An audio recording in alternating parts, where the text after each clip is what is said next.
السلام علیکم ورحمۃ اللہ وبرکاتہ۔ امید ہے آپ سب خیریت سے ہوں گے۔ آج ہم میم ساکن کے قواعد پڑھیں گے۔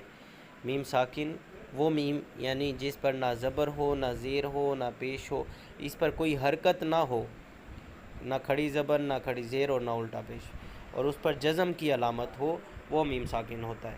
اس کے 3 قاعدے ہیں میم ساکن کے: اخفاء شفوی، ادغام شفوی اور اظہار شفوی۔ پہلا قاعدہ جو ہے وہ اخفاء شفوی ہے۔ اخفاء شفوی کیا ہے؟ اگر میم ساکن کے بعد با آ جائے تو وہاں غنہ کے ساتھ اخفاء ہوگا اور اس کو اخفاء شفوی کہتے ہیں۔ اب مثال دیکھتے ہیں اس کی۔ وَمَا هُم بِمُؤْمِنِينَ۔ اب یہاں پر ہا پیش میم ہم، اب یہ جو میم ہے یہ ساکن ہے، اس پر کوئی حرکت نہیں ہے بلکہ جزم کی علامت ہے، اور اس کے بعد با آ رہا ہے تو یہاں پر اخفاء شفوی ہوگا۔ وَمَا هُم بِمُؤْمِنِينَ۔ اس کے بعد ہے فَقَدْ جَاءَكُم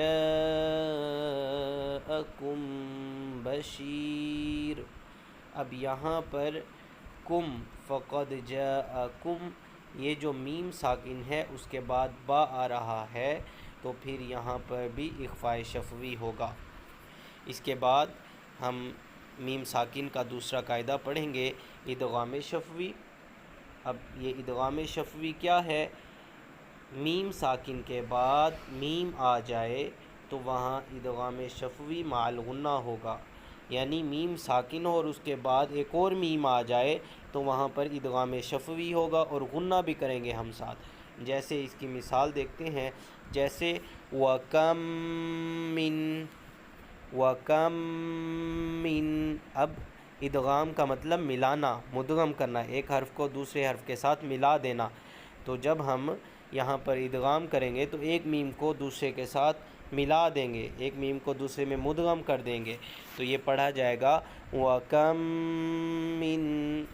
اس کے بعد دوسری مثال دیکھتے ہیں، إِلَيْكُم مُّرْسَلُونَ۔ اب یہاں پر یہ میم ساکن ہے اور اس کے بعد ایک اور میم آ گیا ہے، تو اس لیے یہاں پر ادغام ہوگا اور غنہ بھی کریں گے ہم۔ إِلَيْكُم مُّرْسَلُونَ۔ اس کے بعد ہے اظہار شفوی۔